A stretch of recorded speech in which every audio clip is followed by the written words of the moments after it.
The federal government is set to shut down Friday of this week unless Congress can pass a spending bill. Republicans in Congress seem like they're about to do that. They say they are. So what's in the deal? Well, probably not a lot of what you voted for in 2016. The final bill is expected to spend $1.3 trillion. That'll, of course, dramatically increase the deficit. What it won't do is provide a single dollar for the border wall, even though the president got elected, as you may remember, on a pledge to build one. The law will not pull funding from sanctuary cities, even though those cities are deliberately acting to sabotage federal law. On the other hand, the spending bill would continue to give hundreds of millions of tax dollars to abortion promoter and Democratic Party stalwart Planned Parenthood, whose director spoke at the Democratic convention. The Republican Party, of course, promised to defund Planned Parenthood not so long ago.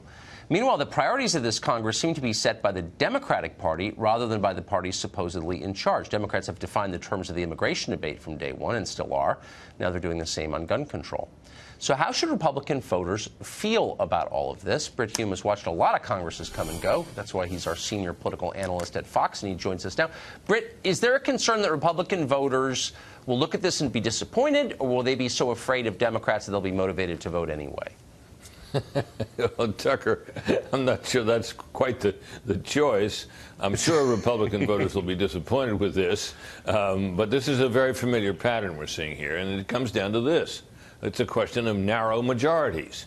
In the United States Senate today, the Republican Party has the narrowest of majorities, and on most legislative measures, it takes 60 votes. That means you need Democrats.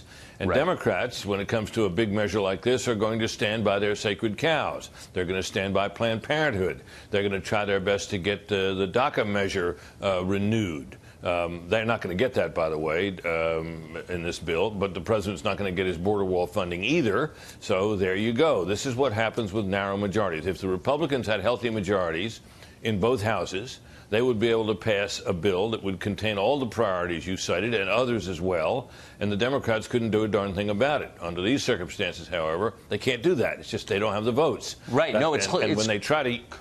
It's clear they can't. I just wonder, though, going into it, if maybe there wasn't overpromising. If people's expectations aren't met, it's just, if someone promises you a pony for Christmas and you get a bag of hair, you never get over it. And so why would they promise things that they couldn't deliver? Well, it wasn't. Well, of course, in the course of an election campaign, you don't know how the election is going to turn out. You don't know whether you're going to end up with a small majority or a large majority or no majority at all. So you come out and you say, this is what I'm for. This is what I'm going to be trying to do. Now, of course, that always gets translated to this is what I will do. Believe me, Tucker, there are Democratic representatives and senators all over this country who went out and promised all kinds of things that they're not going to get either. That's how it is when government is divided like this, very narrowly, and it's not a pretty sight. I mean, it used to be back in the day, and it's been a long time actually since I've actually seen it work this way, when there'd be a series of funding bills that would be debated and voted on, and then then the two houses would get together and they'd try to resolve the differences, and there was a lot of bipartisan sentiment, and everybody would give a little to get a little, and you'd get the. But in this bitterly divided political atmosphere, the Congress is a reflection of the country. We have a very, very deeply divided nation, and the kind of gridlock you're seeing that leads to this kind of extravaganza, $1.3 trillion, is a result of that. No, that's right. A lot of people don't believe in the system, too. So really quickly, you said that Democrats stand by their sacred cows, the things on which they will not move. What are those for Republicans? Right. What are the things they won't compromise on? Well, here's one thing the Republicans are certainly going to get in this bill is a significant increase in defense spending, which they wanted for a long time. They had to swallow some. They've had to swallow some increases in domestic spending they might not have wanted, but they're going to get that.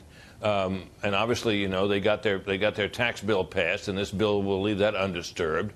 They're not going to be able. And as of now, of course, Tucker, one of the great priorities that has defined the Republican Party going back a number of cycles has been the desire to get into the entitlement spending and reduce that, because that is the big driver of these staggering deficits and this massive national debt that we now face. But we have a president now who's not for that. And without that, obviously, you have no momentum behind that. So that's fallen by the wayside. But look, there are plenty of Republican priorities in this bill, no doubt about it. But I mean, I can't enumerate them all. But it's a long bill. There are anything this big, they're bound to be. And of course, remember this about this bill, Tucker. this is subject to the same thing big bills always are. Big bills that have to pass, that is to say a bill that would keep the government open, people are going to try to attach whatever they've got to that bill to try to get, because they know it's going to get passed and signed into law. That's right.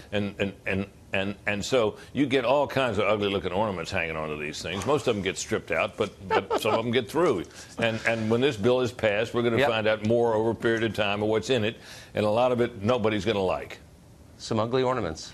Well, we'll tell you what they are. Britt, thank you for that. Okay, Tucker.